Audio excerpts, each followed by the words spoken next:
Ha, ramdam mo pa rin ba na siya ang katapat mong kalaban ngayon? Pinagpawisan ng malamig ang lalaking nakamaskara. Hindi naman siguro kalaban. Si Yu Mingkong ay nakaupo sa kama, may hawak na papel. Ayon sa aking mga alaala, malapit nang lumabas ang Grand Heaven Pagoda. Bagaman ni medyo naiba ang mga bagay sa aking nakaraang buhay, dapat tama ito. Naalala ko na kasama sa mga kalapit na puwersa ang Bloody Cave Heaven, Ancient Sword Sect, at Divine Illusion Gate.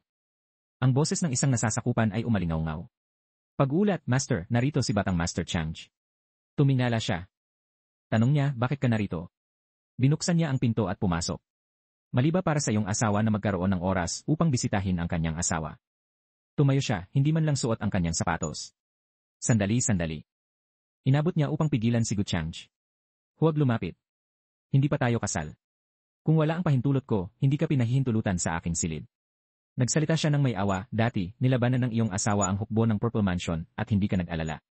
Halos namatay ako ng malagim sa kamay ng Grand Elder ng Purple Mansion at ngayon hindi man lang ako pinahihintulutan sa iyong silid. Hindi siya naniwala sa mga salitang ito. Namatay ka ng malagim. Hindi ba ang Grand Elder ng Purple Mansion? Hindi ako naniniwala sa kalokohan mo. Nagkunwari siyang galit, itinapon ang kanyang ulo. Sige, aalis na ako. Hindi na ako pupunta upang hanapin ka. Narinig niya ito, bumalik siya. Namiss kita. Nagulat siya. Ito na naman ang dahilan. Inulit niya, sa pagkakataong ito, hindi ito dahilan. Kaya, mga dahilan ba sila dati? Nagpakita siya ng maraming mahalagang mapagkukunan. Para sa iyo ang lahat ng ito, tanong niya. Mga regalo ba ito sa kasal? Satisfied ka ba? Nagningning ang kanyang mga mata habang sinusuri ang isang kayamanan. Lahat ng ito ay iyong mga spoils of war. Ang ilan sa mga bagay na ito, maging ang walang kapantay na immortal na dinastya, ay hindi madaling makukuha. Iba siya. Sa buhay na ito, mas mabuti ang pakikitungo niya sa kanya. Sa katunayan, nagbago siya. Sa nakaraang buhay, hindi siya magkakaroon ng ganoong pag-isip. Bigla, niyakap niya ito mula sa likod. Kung gusto mo, maganda. Hindi na sayang ang pagpili ko para sa iyo ng napakatagal. Tanong niya, Mingkong, sabihin mo sa akin ng totoo, na-miss mo ba ako nitong panahong ito? Matatag siyang sumagot, hindi. Hindi siya naniwala. Sophistry. Dahil doon, binuhat niya si Yu Mingkong na nagpakaba sa kanya. Kuya, ano ang gusto mong gawin? Sa pagsasalita, kakalapit lang ni Gu Chang'e. Ano ang tinitingnan mo kanina? Nagkatinginan ang mga mata niya. Ang bagay na ito ay dapat mong sabihin. Hinalikan niya ang mga labi nito. Okay lang, dahan-dahan mong sabihin. Sinubukan ng mga kamay nito na itulak siya palayo. Araw na ngayon, kuya. Yu. Dahan-dahan, humiga silang dalawa sa kama, isa sa ibabaw ng isa. Sa pagkakataong ito, hindi ako nagsisinungaling sa'yo. Namiss talaga kita. Inamin niya sa sarili, ang Grand Heaven 7 artifacts ay bonus lang. Nagningning ang mahiwagang artifact. Dahan-dahan niyang sinabi, sa pagkakataong ito, maaari ka nang magsalita. Pagkaraan ng mahabang panahon, Heavenly Profound Mountain Range. Ito ang lokasyon ng Grand Heaven Pagoda, ang Grand Heaven 7 artifacts. Nakahiga si Yu Mingkong sa katawan ni Gu Chang'e. Niyakap niya ito. Len, binasa ko ang maraming sinaunang libro at sa wakas ay nalaman ko na maaaring lumitaw ang Grand Heaven Pagoda dito. Sa isang kamay, nagpakita siya ng 2 bote ng gamot na lumutang sa kanyang palad. Rumor na kapag nakuha ang Grand Heaven 7 artifacts, maaaring buksan ang lihim na kayamanan ng Immortal Palace. Nagtataka ako kung totoo ang mga rumor. Binalot niya ang kanyang sarili sa kumot at umupo ng tuwid, ang mukha ay nagulat. Ito ang Grand Heaven Vase at Grand Heaven Jar. Sinundan niya ang kanyang ekspresyon. Para sa'yo. Ang kilos niya ang nagpakunot ng noo sa kanya. Kuya, bakit mo ibinibigay sa akin ang mga ito? Tungkol dito, dati ay napansin na niya ito ng lihim. Hindi ba rin kinukolekta mo sila? Hindi ko sila ginagamit kaya hindi ba rin tama lang para sa'yo? Tinalikuran niya. Ayoko sa kanila. Hindi ko rin sila ginagamit. Bumulong siya, kung gayon, bakit mo sila kinokolekta? Sinagip niya ang sarili niyang atmosfera, ang mukha na'y malapit sa kanya. Kaya kinokolekta sila ni Mingkong para sa atin. Tunay kang banayad at mapagkakatiwalaan. Nadarama pa rin Yu Mingkong na hindi siya mapagkakatiwalaan. Bakit parang nagkukunwari ka? Sabi niya, ilusyon. Isang asul na ilaw ang lumipad papasok sa palasyo. Nakaupo si Gu Chang'e, nakahawak sa kanyang baba sa harap ng system panel. Mga gantimpala ng system. Kung hindi, paano ako makakabili ng magkakaparehong mahiwagang artifact at spiritual na bagay? Pumasok ang isang babae. Ubo. Ano ang iniisip mo? Tumingin siya. Pumasok si Xander. Tapos na ang pakikipaglaban sa Purple Mansion. Kaya may nakakuha ng maraming ani, ha? Tumingin siya sa system panel at sumagot, Yanen, sapat. Nagtanong siya, nagpunta ka ba sa lugar ni Ate Mingkong? Narinig ko na sinabi niya na binigyan mo siya ng maraming magagandang bagay. Napatingin siya. Elnen, lumampas siya sa kanya nang hindi humihinto. Napakaganda. Nagtanong siya, kailangan mo ba ng anuman? Nagpunta lang si Xian para bumisita. Wala naman, binisita lang kita. Pero nakaranas si Guchange ng maraming labanan at nakakilala ng maraming tao. Paano hindi niya makikita ang kanyang maliliit na pag-isip? May gusto siya pero itinanggi pa rin. Ano ang tingin mo sa akin? Lumingon siya nang hawakan niya ang isang kumikinang na jade. Nagpunta lang ako para alagaan.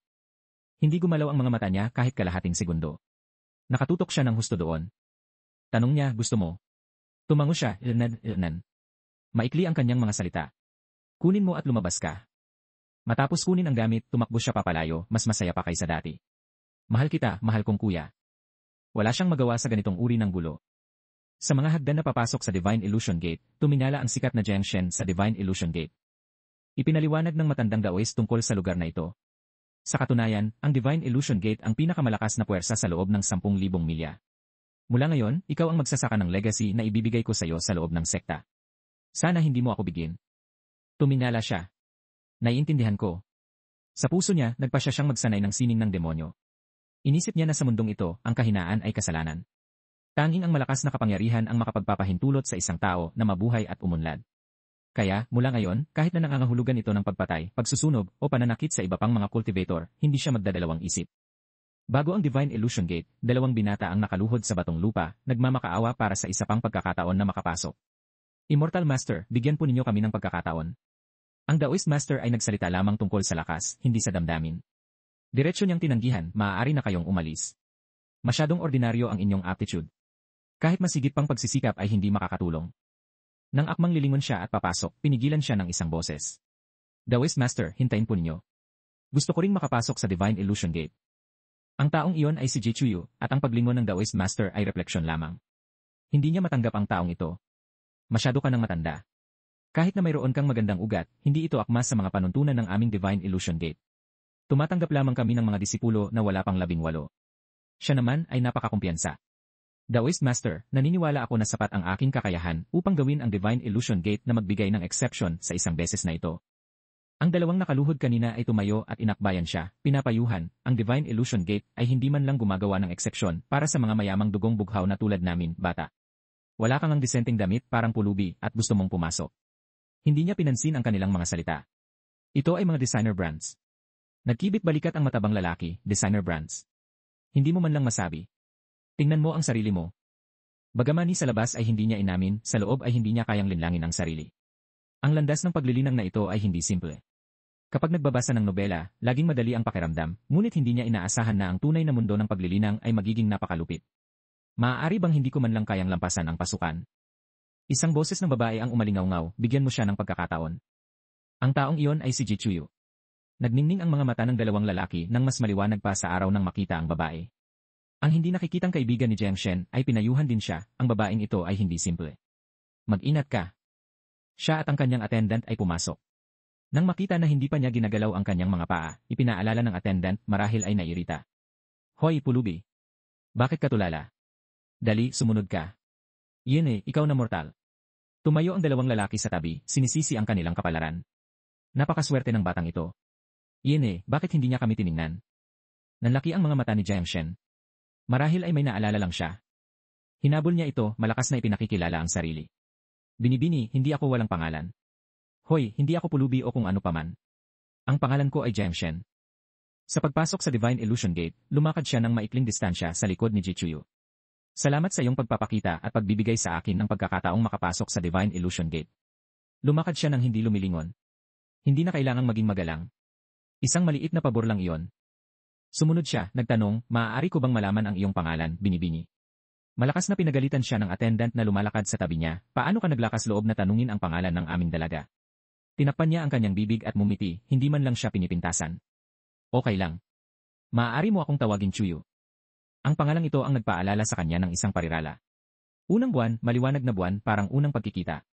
Tunay na ikaw ay tulad ng iyong pangalan. Lalo pang sumigaw ang attendant, paano ka naglakas loob? Paano mo mapupuna ang pangalan ni Dalaga Chuyu? Ang pag-uusap ay normal lang hanggang sa sumingit siya. Hindi comfortable si Jiang Shen. Kuya, normal lang ang pag-uusap namin ni Miss Chuyu. Patuloy kang sumisigaw ng paano ka naglakas loob, paano ka naglakas loob. Hindi mo ba iniisip na medyo mainay ka? Galit na galit siya. Ano? Paano mo ako nakakausap ng ganyan? Si Ji Chuyu na naglalakad sa unahan ay hindi lumingon. Humagalpak siya ng tawa, yade. Sa puso niya, labis siyang natuwa sa personalidad nito. Ang binatilyong ito na nagngangalang Zheng Shen, napakakulit, tunay na kawili-wili. Ayaw pa ring talikdan ng attendant ang kanyang ugaling pagmaliitin ang iba. Idinikit niya ang mukha sa tabi ni Zheng Shen, pinapaalalahanan kung sino ang tumulong sa kanya upang makapasok. Narito, ikaw na hangal, kung ang iyong likas na talento ay napakababa, kahit na gumawa ng eksepsyon para sa iyo si Batang Ginang Chuyu, maaari ka lamang magtrabaho bilang isang hamak na manggagawa.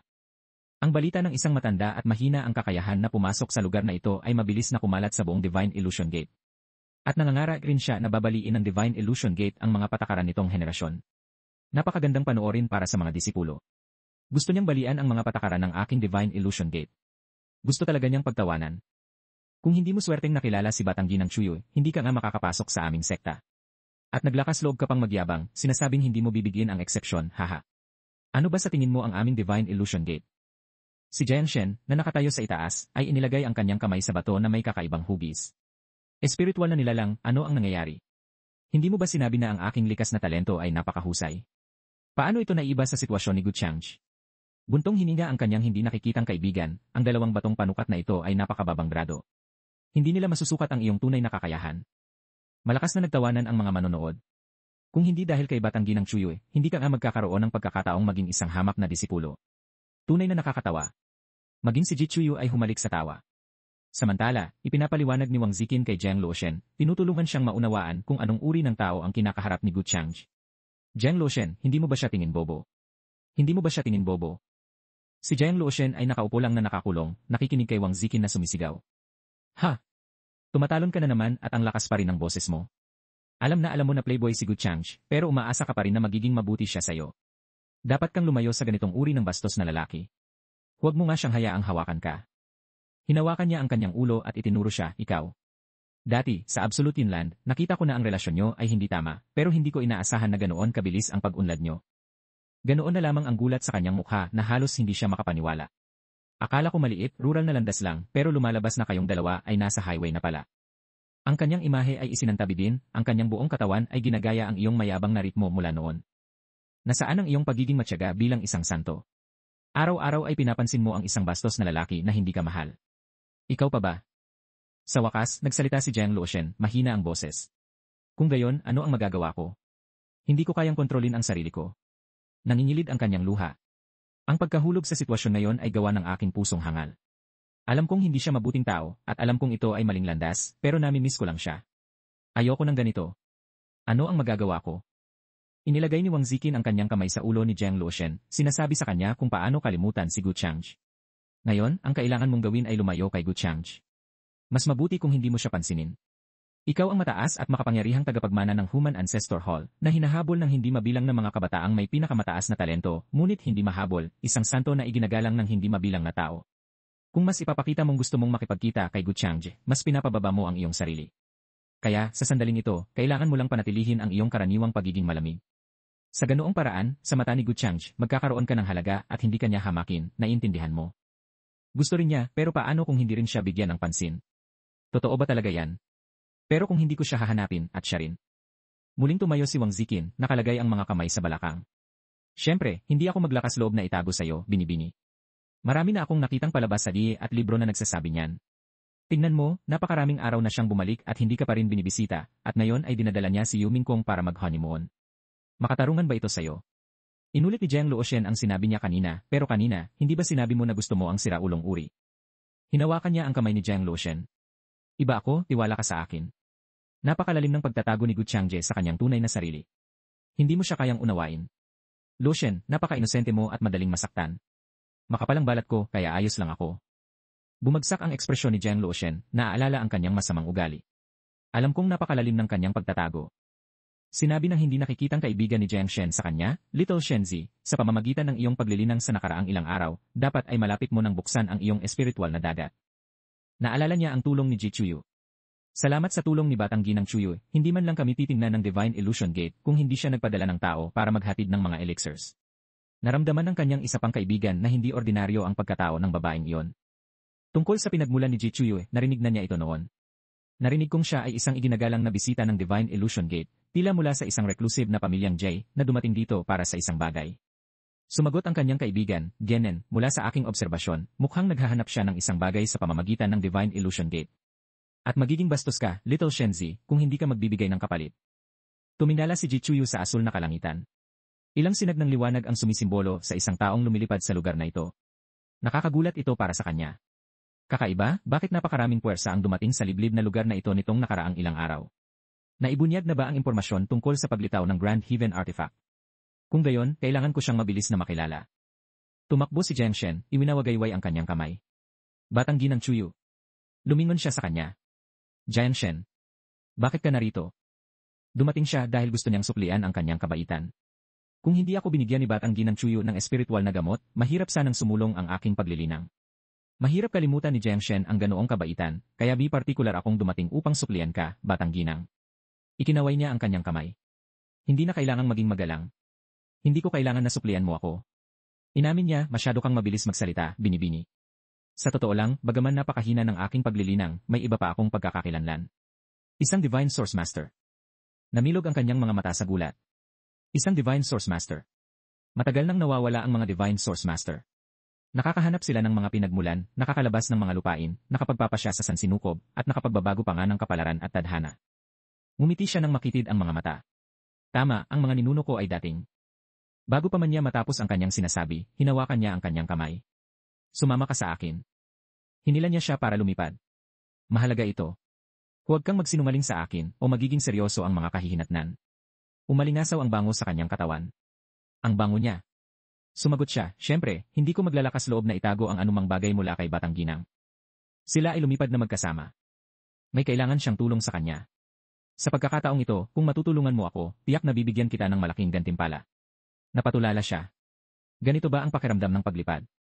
Malakas na tumawa ang kanyang hindi nakikitang kaibigan, haha, Little Shenzi, maghintay ka hanggang sa makabawi tayo mamaya, pagkatapos ay mararanasan mo ang Earth Divine Ability. 1,000 Mile Swift Transformation. Habang lumilipad ang dalawa sa Divine Illusion Gate, sa mismong sandaling yon, dumating ang mga tao ni Gu Changje at tinanong ang matandang Taoist, mga kaibigan, maaari ko bang malaman kung bakit kayo naparito sa aking Divine Illusion Gate? Ang subordinate na ito ay nais magtanong tungkol sa tutuluyan ng aking master. Narinig namin na ang inyong Divine Illusion Gate ang pinakamalakas na puwersa sa paligid dito. May negosyo ang aking master dito at nais humiram ng inyong kagalang-galang na lugar ng sekta sa loob ng ilang sandali. Isang disipulo ng Divine Illusion Gate ang pumasok upang mag-ulat. Oh, ganoon pala.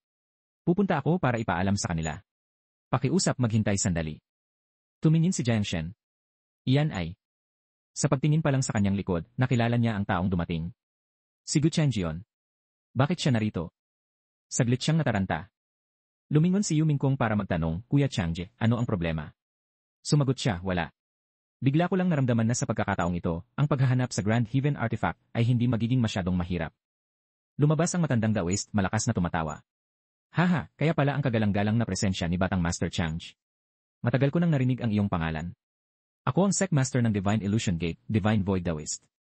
At ang taong nasa tabi mo ay... Umiti siya at ipinakilala siya, siya ang aking asawa, si Prinsesa Yu Mingkong ng Peerless Immortal Dynasty. Kinumusta rin niya siya, Sec Master, hindi na kailangan ng formalidad. Kami ay makikiabala sa iyo at kay Changje sa panahong ito. Tumabi siya at kinaway ang kamay patungo sa pasukan. Maligayang pagdating kayong dalawa. Empress Mingkong, ano ang sinasabi niyo? Pakiusap manatili kayo. Ano mang kailangan niyo mula sa aking Divine Illusion Gate, sabihin lang, at tiyak na gagawin ko ang aking makakaya upang makatulong. Ang mainit na pagtanggap na ito ay para lamang mapreserba ang kanyang Divine Illusion Gate, umaasang hindi magagalit ang Batang Master na ito ng pamilyang Gu, at hindi niya lilipulin ang kanyang Divine Illusion Gate, sapat na yon. Habang naglalakad sa loob, nag-isip si Yu Mingkong sa kanyang sarili, ang Divine Void Taoist na ito ay tila hindi nagulat sa aming pagdating dito. Mukhang may dumating ng mas nauna sa amin. Pinakalma niya ito, ayos lang, Mingkong, hindi na kailangang mag-alala. Ngumiti ng masama si Gu Changj. Sino man ang mauna, gaano man karami ang dumating, hanggang naglakas loob silang nakawin ang aking mga bagay, kung gayon ako. Mas malupit pa si Yu Mingkong, papatayin siya. Ang dalawa ay nakapasok sa silid. Ang maskarang pangdisgis ay nakapatong sa sahig. Isang subordinate ang nakaluhod sa ibaba. Pagbati, Master. Inatasan ni Gu Changji ang gawain, bantayan ang mga kilos ng taong iyon. Kung may anumang hindi karaniwan, iulat sa akin kagad. Nawala ang subordinate. Opo, Master. Tanong niya, ito ba ang puppet na iniwan ng Reincarnation Ancient Heavenly Venerate sa Immortal Ancient Continent para sa kanyang tagapagmana? Eksaktong gaya ng iniisip mo, tunay na may magandang pananaw si Mingkong. Ang pag-iwan ng usapin ng paghahanap sa Grand Heaven artifact dito ay sapat na. Kumunot ang kanyang noo. Kung gayon, ano ang dapat nating gawin? Kung naayos mo na ang lahat ng napakalinaw, bakit mo pa ako pinapunta sa napakalayong lugar kasama mo? Tumawa siya, hindi ka ba nasisiyahan na kasama ang iyong asawa? Ayoko na hindi kita pwedeng itali sa aking tabi upang hindi tayo magkahiwalay. Naramdaman lang niya na hindi niya siya matutulungan. Hindi, bigla ko lang naramdaman na ang aking mga pamamaraan ay mas mababa kaysa sayo at medyo naramdaman kong wala akong silbi. Napahigpit ang kanyang kamay. Akala ko na kung balang araw ay mabubunyag ka at magkaroon ng mga kaaway sa lahat ng dako, makakatulong din ako ng kaunti. Bigla siyang yakap. Huwag kang mag-isip ng kalokohan. Hindi darating ang araw na yon. Dahil tanging siya lamang ang nakakaalam na hindi mangyayari ang araw na yon, dahil sa panahong iyon, nakatayo na siya sa tuktok ng mundong ito. Kung nangyari man, ito ay kapag siya ay walang kalaban sa mundong ito. Si Jia Oxing ay nakaupo na naglilinang sa ere. Bumaba ang paa ng isang espiritual na hayop. Kuya Dawes Jia Oxing, matagal na tayong hindi nagkita. Binuksan ni Jia Oxing ang kanyang mga mata. Chen Ning-er. Kasunod ni Chen Ning-er ay maraming attendant ng pamilyang Chen. Ang iyong pamilya Ji ay talagang maagang dumating sa pagkakataong ito. May nakamit ba? Lumipad siya pababa. Wala. Iminungkahi niya, paano kung Kuya Dawes Jia Oxing, magsanib puwersa tayo at maghintay hanggang matapos nating mahanap ang Grand Heaven artifact. Balikan ba natin ang mga patakaran ng aking Divine Illusion Gate? Gusto talaga niyang pagtawanan. Sino ang magbabantay? Kuya, may hindi ako naintindihan. Napakakuryoso ko kung paano nalaman ng inyong pamilya Chen ang balita na lalabas na ang Grand Heaven artifact.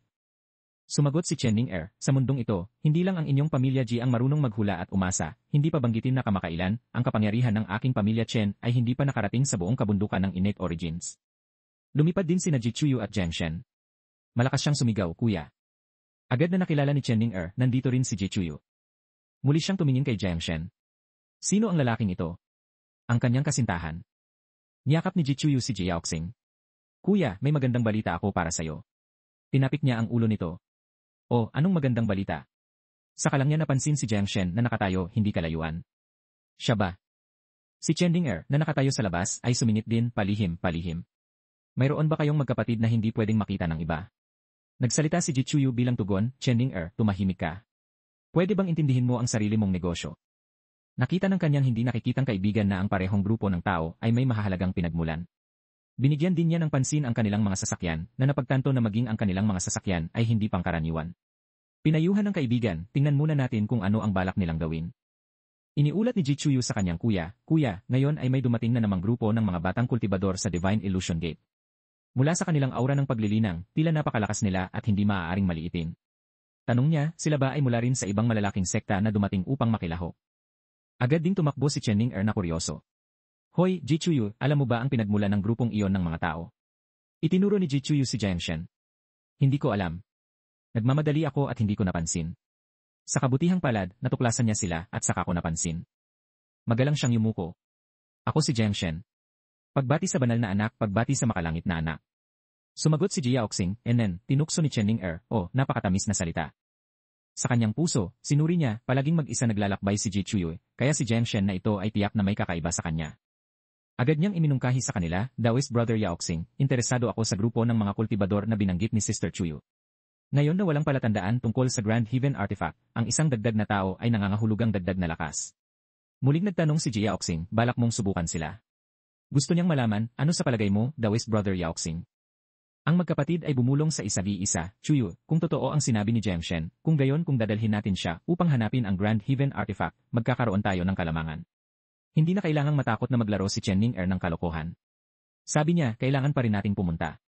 Huwag muna nating pag-usapan ang kanilang pinagmulan. Kung umalis si Chen Ning-er at hindi tayo, natatakot akong maglalaro siya ng kalokohan.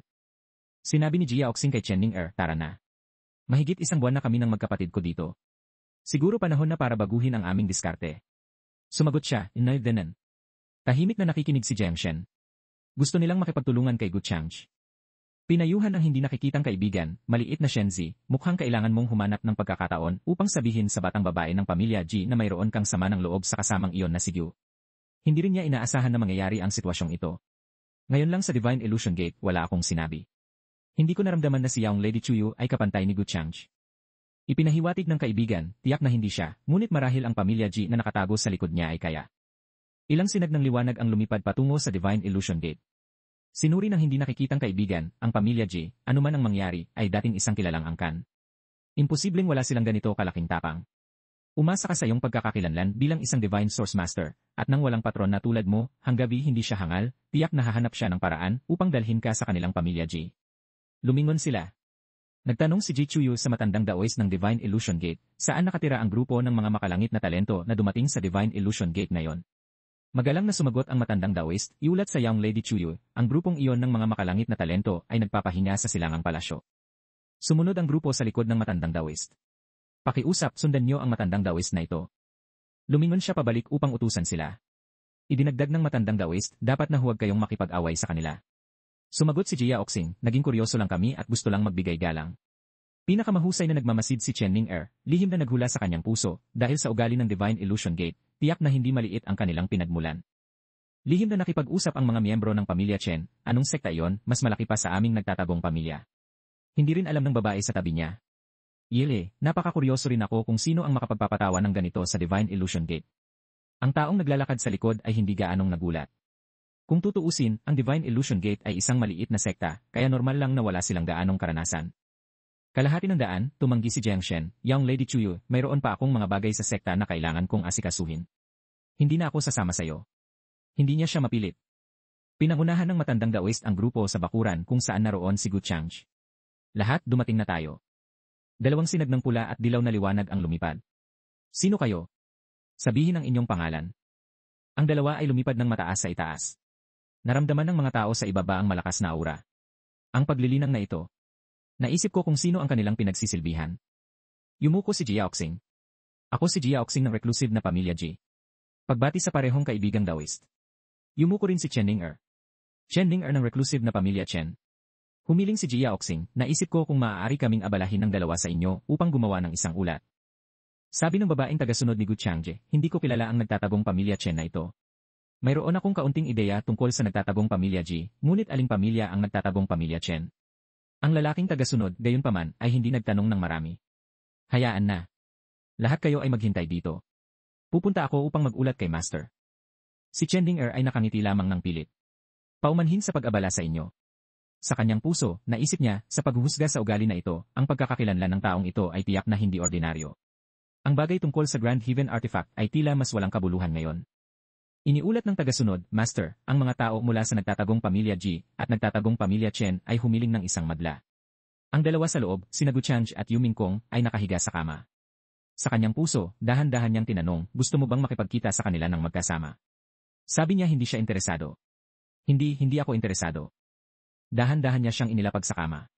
Kung gayon, magpatuloy ka sa pagpapahinga. Lumingon siya at bumaba sa kama. Hayaan mong ang iyong asawa ang pumunta upang tingnan ang nagtatagong pamilyang ito. Nagsusuot ng damit si Gu Changj. Binuksan niya ang pinto. Lahat, ano ang kailangan niyo sa akin? Ang grupo ay namangha. Gu Changj. Bakit siya? Ito. Hindi nagsalita si Chen Ning-er ngunit hindi niya mapanatili ang kanyang kapanatagan. Hindi ba kakabalik lang niya mula sa pagwasak sa Zifu at pagpunta sa True Immortal Academy? Bakit itong star ng pagpatay na naman? Siya. Ang tagapagmana ng pamilya Gu na may mahabang buhay na nakita ko lang sa mga larawan at sa mga recording stone. Ito ang unang pagkakataon na nakilala ko siya ng personal. Sabay silang yumuko. Ako, si Jia Oxing ng reclusive na pamilya G, ay bumabati kay Batang Master Changj. Bumati si Ji Chuyu kay Batang Master Changj. Bumati si Chen Ning-er ng reclusive na pamilya Chen kay Batang Master Changj. Tinanong sila ni Gu Changj, lahat, hindi na kailangang maging formal. Nandito rin kayo para hanapin ang Grand Heaven Artifact, tama. Hindi nagtago ng anuman si Jia Oxing. Sa totoo lang kay Batang Master Changj, nandito nga kami para sa Grand Heaven Artifact, ngunit sa kasalukuyan, wala kaming anumang palatandaan. Ang sagot ay hindi ang gusto niya. O, akala ko ay mayroon kayong mga espesyal na pahiwatig na maibibigay kay Gu. Ngunit isang segundo pagkatapos, pinayapa siya ni Chen Ning-er. Young Master Changj, mangyaring magpahinga. Kung si Ning-er ay makakuha ng anumang impormasyon o palatandaan, tiyak na agad ko itong iulat sa Young Master. Muling namangha ang karamihan. Siya ay tapat sa Young Master. Kung kailangan ni Young Master Changje si Ning-er para sa anumang bagay sa paghahanap ng Grand Heaven Artifact, mangyaring huwag mag-atubiling utusan ako. Lihim na minura ni Ji Chuyu sa kanyang puso, itong babaeng uhaw sa kapangyarihan. Paano siya biglang makaluhod ng natural?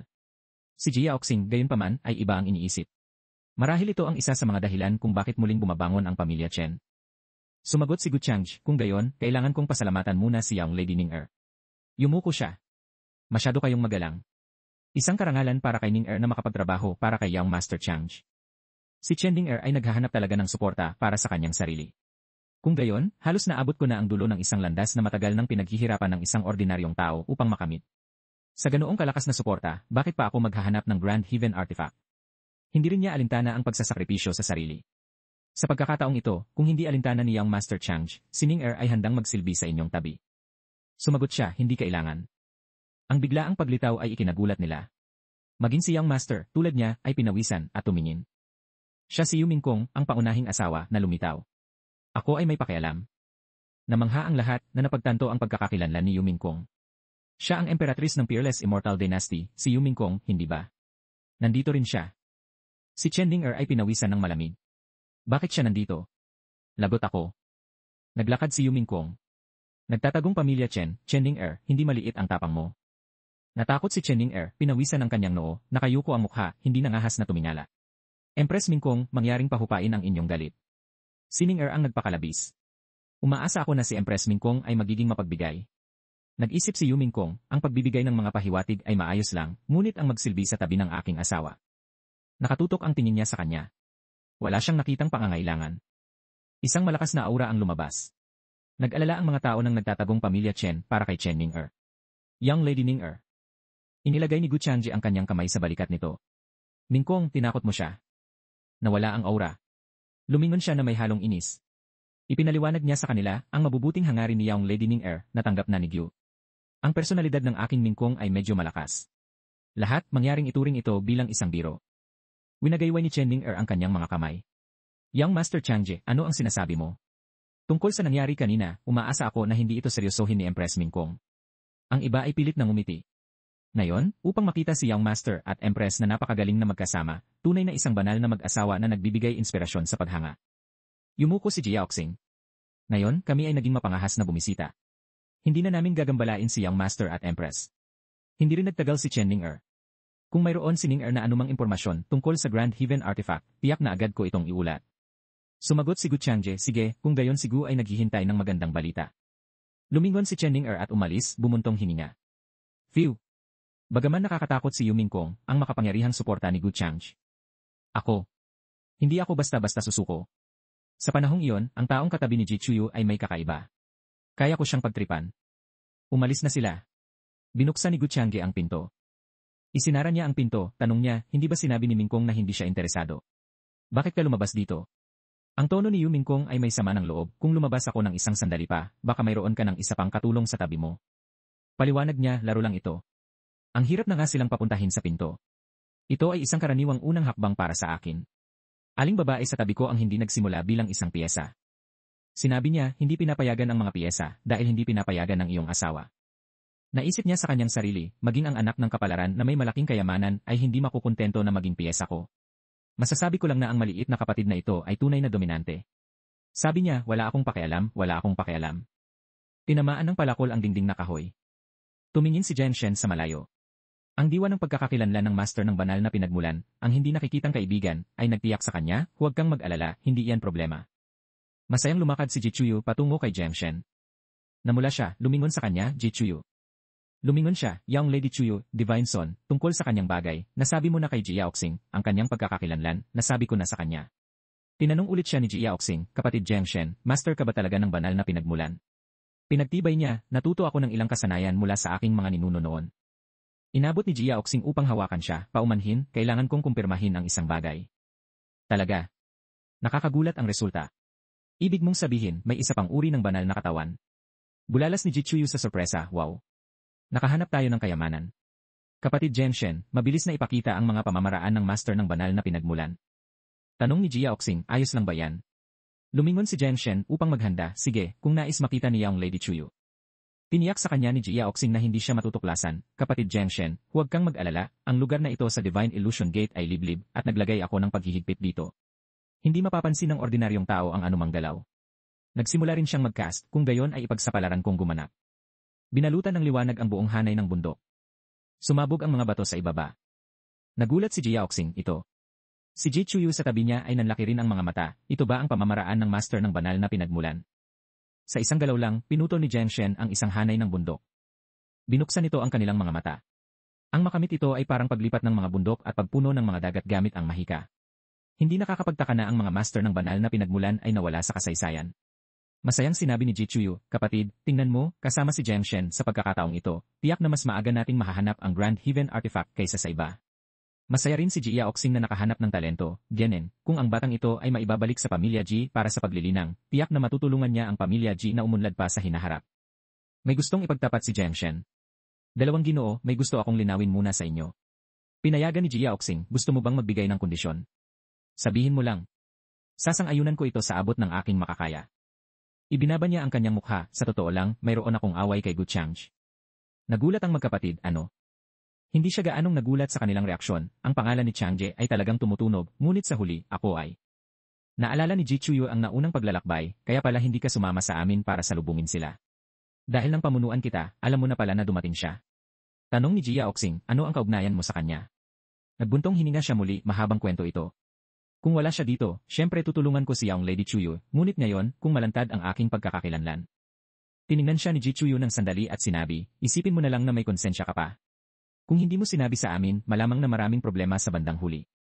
Ayaw ni Ji Yaoxing na masangkot sa kaaway ni Gu Changji. Kung gayon ay mabilis kang umalis sa Divine Illusion Gate. Umalis ka na ngayon. Magkunwari tayong hindi tayo nagkakilala. Ngunit nagsalita ang kanyang kapatid upang ipagtanggol si Jiang Shen, kapatid, tanga ka ba? Ano ang kinalaman ng away ni Jiang Shen kay Gu Changji sa atin? Naisip ni Ji Yaoxing ang kanilang kaligtasan, paano kung masangkot tayo? Naisip ng kanyang kapatid ang pinakasimpleng paraan, sa panahong iyon, kung malalaman ni Gu Changji, magkukunwari na lang tayong hindi natin alam, hindi ba ayos lang iyon? Agad na pinayuhan siya ng hindi nakikitang kaibigan ni Jiang Shen, kailangan mong bigyan sila ng pampakalma, kung hindi, baka hindi sila maglakas loob na kumuha ng mainit na patatas na tulad mo. Agad niyang inilapat ito, lumingon at umalis, Young Lady Chuyu, Divine Son, huwag na kayong magtalo. Aalis na ako ngayon. Hindi alam ni Gu Changji ang pagkakakilanlan ko bilang Divine Source Master. Kahit nasa harap niya ako ngayon, hindi niya ako pipigilan kung gusto kong umalis. Nagpatuloy ang kanyang mga hakbang. Pagkatapos ng lahat, ang isang mortal na tulad ko ay parang langgam lang sa kanyang paningin. Ang malumanay na panghihikayat, matatag na paghawak na taktika ay talagang gumana. Malakas na nagsalita si Ji Chuyu, hintay. Sabi mo hindi alam ni Gu Changji ang pagkakakilanlan mo bilang Divine Source Master. Totoo ba yan? Malungkot ang kanyang mga mata, ilang beses ko lang siyang nakita. Kilala lang niya ako bilang isang mortal. Hinilan niya ang braso ni Ji Yaoxing at tumalikod. Nag-usap ang dalawa, kapatid, kailangan natin si Jiang Shen para tulungan tayong mahanap ang Grand Heaven Pagoda. Hanggat itinatago natin siya ng maayos at hindi natin ipapaalam kay Gu Changji, hindi ba ayos lang yon? Isang opsyon lang ang naisip ni Ji Yaoxing, kung ganoon, ang pagpapalit ng kanyang anyo ay maaaring maitago siya kay Gu Changji. Nanlaki ang mga mata ni Jiang Shen. Agad, nagbago ang kanyang anyo, naging hindi pamilyar. Malakas na tumawa si Ji Chuyu, haha. Sa pagkakataong ito, bukod kay Gu Changji, kahit ako ay hindi ka makikilala. Yumuko siya, salamat, Young Lady Chuyu, Divine Son. Inutusan ni Ji Yaoxing, sige, mula ngayong gabi, magtitipon tayo sa Grand Heaven Vein Courtyard. Bumaba ang gabi. Bumalik si Jiang Shen sa kanyang silid. Pagkabukas pa lang niya ng pinto, lumitaw ang matandang demonic Taoist. Tigil. Lumingon siya, Senyor, bakit kayo nandito? Lumutang ang matandang demonic Taoist sa itaas, tunay na binibigo mo ako, wala kang mga binti sa itaas. Ipinasa ko sa iyo ang maraming pagbabago ng demonic art, ngunit hindi mo pa rin nabuksan ang iyong espiritong dagat. Ngayon, nais kong patayin ka sa isang palad at maghanap ng bagong tagapagmana. Paliwanag niya, Senyor, sa kasalukuyan kong lakas, napakahira umatay ng ibang disipulo. Matagal na silang nagsimula sa paglilinang, ngunit ako. Malakas na sumigaw ang matanda, huwag kang magdahilan. Ang banal na anak ng pamilya Ji ay may banal na katawan. Kailangan mo lang lamunin ang kanyang paglilinang, at tiyak na susulong ka ng napakabilis sa maikling panahon. Lumabas na may nakita na ang matanda. Hindi rin masama ang pangangatawan ng batang babae ng pamilya Ji. Kung hindi mo kayang gumalaw, maaari akong kumilos sa iyong ngalan. Hindi niya talaga makayanan, ngunit mabait sa akin si Young Lady Chuyu. Umungal ang matanda sa kanya, nandito ka ba para linangin ang sining ng demonyo ng libu-libong pagbabago, o para matuto tungkol sa relasyon ng tao at mga usapin sa mundo? Iinan, naintindihan ko. Isang agos ng salamangka ang lumipad palayo. Sumagot ang boses ng matanda, huwag kang magpatumpik-tumpik, kumilos ka agad. Naalala niya ang tagasunod ni Ji Chuyu na nagmura sa kanya. Mayroon pa ring kaunting oras. Mukhang kailangan kong humanap ng ilang malas na tao. Nawala ang liwanag sa gabi. Isang bangkay ang nakaupo nakasandal sa isang bato. Lumilipad ka mismo doon, iyon ay si Gu Changji. Napakahusay. Kapag natikman mo ang mabilis na pagdami ng kapangyarihan, hindi na ito mababalik. Pagkatapos ng lahat, ang pakiramdam na ito ay parang nalalason. Kung mahuli ka, huwag ka nang mangarap na makatakas. Tumingala siya, unang beses kong nakita ang isang anak ng kapalaran na naligaw. Nagtataka ako kung ano ang mararamdaman ng makalangit na daan kung may mata ito. Ang grupo ni Jia Oxing ay pumasok sa kabubatan hating gabi. Lumakad si Ji Chuyu sa likod ni Jiang Shen, medyo huli ka, Jiang Shen. Ibinaba ni Jiang Shen ang kanyang paa, Yenye, hindi rin naman simple ang bagay na ito, kaya kailangan kong maghanda pa. Bagaman hindi niya sinabi, naramdaman mismo ni Jia Oxing, bakit mas malakas ang aura ni Jiang Shen ng ilang puntos. Ang taong ito ay malamang na may mas maraming sekreto mula sa amin. Ang kanyang hindi nakikitang kaibigan ay palaging tumutulong sa kanya sa buong paglalakbay, sundan ang landas na ito. Naramdaman ko ang isang pambihirang aura sa unahan. Lihim siyang sumagot, salamat sa iyo. Nagpatuloy sila sa pagsunod sa landas ni Jiang Shen. May magandang pakiramdam ako. Marahil ngayong gabi ay talagang mahahanap natin ang Grand Heaven Pagoda. Huwag kang maging masyadong optimistiko. Buwan na ang nakalipas nang dumating kami ng aking kapatid at walang nakitang palatandaan. Hindi nila alam, matagal na silang sinusundan ni Chen Ning-er. Gaya ng inaasahan, hindi ito lampas sa aking hula. Lihim na dumating dito ang magkapatid na Ji upang mag-imbestiga. Dapat silang may ilang pahiwatig. Ang nangunguna ay ang taong kasama ni Ji Chuyu sa araw, tama. Mabuti na lang at binigyan ko ng pansin. Ngumisi siya, kailangan kong mabilis na sabihin kay Gu Changje ang impormasyong ito. Kung mayroon talagang ani ngayong gabi, tiyak na pahahalagahan niya ako. Hawak ni Gu Changje ang jade tablet sa kanyang kamay. Ang jade tablet ay kumikinang, nagbibigay ng impormasyon sa kanya. O, mayroon silang mga pahiwatig. Kung hindi ako nagkakamali, ang Grand Heaven Pagoda ay maaaring lumitaw ngayong gabi. Naglalaro si Yu Mingkong sa isang swing malapit. Kung gayon, ano pa ang ginagawa natin dito nang walang ginagawa? Bilisan na natin. Hindi siya nagmamadali, huwag magmadali. Ang Jiang Shen na yon ay makupad. Hihintay natin ang impormasyon. Sa bilis natin, mabilis tayong makarating doon. Hindi niya kilala ang taong ito. Jiang Shen. Sumagot siya, isang tao na may malaking kapalaran mula sa mas mababang kaharian. Ang apat na salitang ito ay nagpagulo sa kanya, isang tao na may malaking kapalaran. Umaasa lang siya na ang master ng Grand Heaven Sword ay isa ring tao na may malaking kapalaran. Kapag nakuha na natin ang Grand Heaven Pagoda, tanging ang Grand Heaven Wheel at Grand Heaven Sword na lang ang natitira para buksan ang mga labi ng Immortal Palace. Ang master ng Grand Heaven Sword ay dapat ding isang tao na may malaking kapalaran, tama. Lumingon siya at lumakad patungo sa kanya, sinasabing ang nakakuha ng Grand Heaven Sword ay hindi matatalo sa mundo. Wala pa akong narinig na sinumang ganoon na nagpapatunay na walang nakakaalam sa kinaroroonan ng Grand Heaven Sword. Tungkol sa Grand Heaven Wheel, marahil ay nasa kamay ng pamilya Ji. Tanong niya, paano mo nalaman, kapatid? Matagal na niyang nakita ang mga intensyon ng pamilya Ji. Mingkong, hindi mo ba naramdaman na sa pagkakataong ito, bakit napakaaga ng pamilya Ji na dumating para hanapin ang kinaroroonan ng Grand Heaven Pagoda? Kasabay nito, nagpakita sila ng higit na dedikasyon kaysa sa ibang puwersa. Habang nagsasalita siya. Ipinalagay niya na mayroon na silang isang Grand Heaven artifact, kaya gusto nilang makuha ang Grand Heaven Pagoda. Tulad ng hula niya, tama, kapag may hawak na isa ang pinakamapanganib, hindi makatotohanan ng ilusyon. Biglang, ang berdeng jade tablet ay nagningning ng dilaw. Nagpadala si Binibining Ning-er ng impormasyon. Impormasyon na tanggap. Mukhang maaari na tayong kumilos ngayon. Tumayo siya at lumapit sa kanya. Ano, Binibini, matandang Binibini. Sa panig na ito, dumating sila sa harap ng malaking bato. Napansin ni Jiang Shen na ang lugar na ito ay naglalaman pa rin ng maraming inskripsyon ng Pre-Heaven Formation. Sa pamamagitan lamang ng pagbasag ng mga ito maaari silang makadaan. Lumingon si Jia Oxing. Mayroon pa ring mga inskripsyon ng formation. Tiningnan ni Ji Chuyu ang kanyang kapatid. Kapatid, malinaw na hinanap na natin ang kalapit na lugar na ito noon, ngunit walang nakita. Inabot ni Jiang Shen at nagukit ng butas sa malaking bato. Tara na. Malamang na ang lokasyon ng Grand Heaven Pagoda ay nasa kabila ng bundok na ito. Nasaksihan na niya ang kapangyarihan ng isang Divine Source Master noon, ngunit medyo nagulat pa rin siya. Ito ba talaga ang kakayahan ng isang Divine Source Master? Gaya ng inaasahan, ito ay lubhang mahiwaga. Pumasok sila sa kuweba. Inabot ni Ji Chuyu. Lahat ng ito ay tila mga Spirit Stone. Huwag hawakan ng anumang bagay ng padaskol. Malakas niyang pinaalalahanan ang lahat kung maglalabas ng kakaibang galaw at makakaakit ng mga cultivator, kayo ang dehado. Bumaling si Jia Oxing sa kanya. Nagreklamo si Ji Chuyu, ano ba ang dapat itago? Nagtataka lang ako. Paglabas ng kuweba, wow. Hindi ko inaasahan na may ganoong kalaking lihim na kaharian dito. Sa malayo ay ang lila na bundok na yon. Tumingala si Ji Chuyu sa lila na bundok. Tinanong ni Jia Oxing si Jiang Shen, hindi simple ang bundok na ito. May nakakabahala na aura sa loob nito, marahil may isang nilalang na nakaselyo doon. Jiang Shen, matukoy mo ba kung ano yon? Ipinaalala sa kanya ng kanyang hindi nakikitang kaibigan, huwag kumilos ng padaskol. Hayaan munang tuklasin ng magkapatid na Jay. Sumagot siya, hindi ko alam, ngunit ayon sa aking haka-haka, ang Grand Heaven Pagoda ay dapat na nasa loob ng lila na bundok na yon. Nagningning ang pangatlong mata sa noo ni Jia Oxing. Lubhang mapanganib ang lila na bundok na ito. Sino man na mas mababa sa Saint Realm na pumasok ay tiyak na mamamatay. Chuyu at Zhengshen manatili sa labas. Ako ang pupunta upang tuklasin. Hindi niyo kailangang mag-alala. Lumipad siya paakyat ng bundok. Kung may panganib, maaari na kayong umalis muna. Sumigaw si Jichuyu, kapatid, mag-ingat ka. Ang hindi nakikitang kaibigan ay nagsalita, ang banal na anak na ito ng pamilya Ji ay isa ring tao ng dakilang kapalaran. Lihim na pinuri ni Zhengshen ang puso ni Ji Yaoxing. Sa sitwasyong ito, nag-aalala pa rin siya sa kanyang kapatid at hindi ako pinilit sa bundok. Siya ay isang matuwid na tao, karapat-dapat na makasama. Hindi ako nagkamali. Masayang sinabi ni Jichuyu sa kanya, Zhengshen, salamat sa pagtulong mo sa amin. Pagkatapos nating makuha ang Grand Heaven Pagoda, bumalik ka sa pamilya Ji. Gagawa ako ng paraan upang linangin ang iyong paglilinang. Nagliparan ng mga spark mula sa kung saan. Itinulak niya ito. Panganib. Agad, kinuha niya ang isang plauta mula sa kanyang kamay at winagayway ang maapoy na artifact. Sino ang naroon?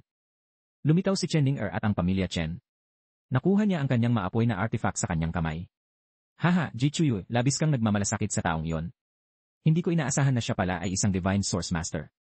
Ngunit lubha kayong matapang, lihim na pumarito sa gitna ng gabi upang tuklasin ang kinaroroonan ng Grand Heaven Pagoda, at hindi niyo pa ito iniulat kay Batang Ginoong Changje, balak ninyong lunukin ito sa inyong sarili. Malakas na tinanong ni Jichuyu si Chen Ning-er, ikaw. Sinusundan mo kami. Nagdala ka pa ng imitasyon ng Grand Heaven Mirror. Hindi pinansin ni Chen Ning-er ang mga bagay na ito. Tigilan mo ang pagdaldal, Jichuyu. Talagang matapang ka, lihim na pumupunta upang tuklasin ang kinaroroonan ng Grand Heaven Pagoda sa gitna ng gabi, habang nagpapanggap na magalang kay Batang Ginoong Changje. Pinabulaanan niya ang akusasyon ni Chen Ning-er. Chen Ning-er, huwag kang magsalita ng walang kapararakan. Ipapaalam namin kay Batang Ginoong Changje ang aming sarili. Lihim na naisip ni Zhengshen, mukhang kailangan ko pa ring magdagdag ng langis sa apoy. Nagsalita siya, pinasama ang sitwasyon. Ang mga kayamanan ay sa mga marangal. Ayon sa iyong sinasabi, kung bibigkas lamang si Batang Ginoong Changje ng isang salita, lahat ng kayamanan sa mundong ito ay sa kanya. Hindi ako naniniwala na kayang takpan ni Gu Changje ang langit ng isang kamay sa itaas na kaharian, pinagbabawalan ang sinuman na makipaglaban sa kanya. Isang maapoy na palaso ang lumipad. Kahit isang langgam ay nangahas na magsalita ng walang kabuluhan laban kay Batang Ginoong Changje. Gusto mong mamatay? Tumayo si Jichuyu sa harap, tinulungan siyang makatakas sa maapoy na palaso. Manahimik ka. Huwag kang magsalita ng walang kabuluhan. Malakas na sumigaw si Chen Ning-er, magaling, Jichuyu. Ang langgam na ito ay nilibak si Batang Ginoong Changje, at nangahas ka pang protektahan siya. Nakikita kong balak mong harapin si Batang Ginoong Changje. Saglit na natigilan si Jichuyu. Ikaw. Ako. Ako ang magpapaliwanag kay Batang Ginoong Changje. May lumitaw na bitak sa langit. Isang sinag ng liwanag ang tuwirang bumaba sa lupa. Lumitaw si Gu Changje kasama si Yu Mingkong. Binibining Ji, ano ang gusto mong ipaliwanag sa akin? Nagalak si Chen Ning-er, Batang Ginoong Changje. Prince Mingkong. Natakot si Jichuyu, ano ang dapat nating gawin? Hindi rin mapakali si Zhengshen. Tapos na. Pinakalma siya ng kanyang hindi nakikitang kaibigan, nandito ako, huwag kang magpanik. Umayon sa sitwasyon. Nagulat si Chen Ning-er, Batang Ginoong Changje, kung paano nakahanap ang pamilya Ji ng taong makakatuklas ng Grand Heaven Pagoda na may balak magnakaw ng banal na artifact. Sabi lang niya, gusto pang magpaliwanag ni Jichuyu, ngunit walang maisip. Wala. Kami. Sinisisi niya si Chen Ning-er. Chen Ning-er, hindi ko inaasahan na ganyan ka pala katuso. Lumipad pababa si Ji Yaoxing. Sumigaw si Chen Ning-er, Ji Yaoxing, ano ang sinasabi mo? Tinawag niya ito. Mabilis na isinisi ni Ji Yaoxing ang lahat kay Zhengshen. Ang aking mga kapatid at ako ay orihinal na may balak na ialay ang Grand Heaven Pagoda kay Batang Ginoong Changje matapos itong makuha upang hindi siya magkaroon ng abala. Ang iyong padalos-dalos na kilos lamang ang sumira sa aking plano. Tiningnan ni Jichuyu ang kanyang kapatid. Patuloy siyang nanahimik. Ang lakas ni Gu Changje ay nakakatakot at ang kanyang mga pamamaraan ay walang awa. Sa tingin mo ba ang kanyang titulo bilang pinuno ng nakababatang henerasyon ay pampagandahan lang? Ang pag-asa sa iyong maliit na katalinuhan ay hindi gagana. Sa sandaling ito, kung napansin ng hindi nakikitang kaibigan, may masama akong pakiramdam. Malakas na tanong ni Chen Ning-er, ano ang ibig mong sabihin? Gusto mo pa ring sumalakay sa harap ni Batang Ginoong Changje? Lihim na naisip ni Yu Mingkong, ang banal na anak na ito ng pamilya Ji ay mukhang seryoso, ngunit katuso rin tulad ni Gu Changje.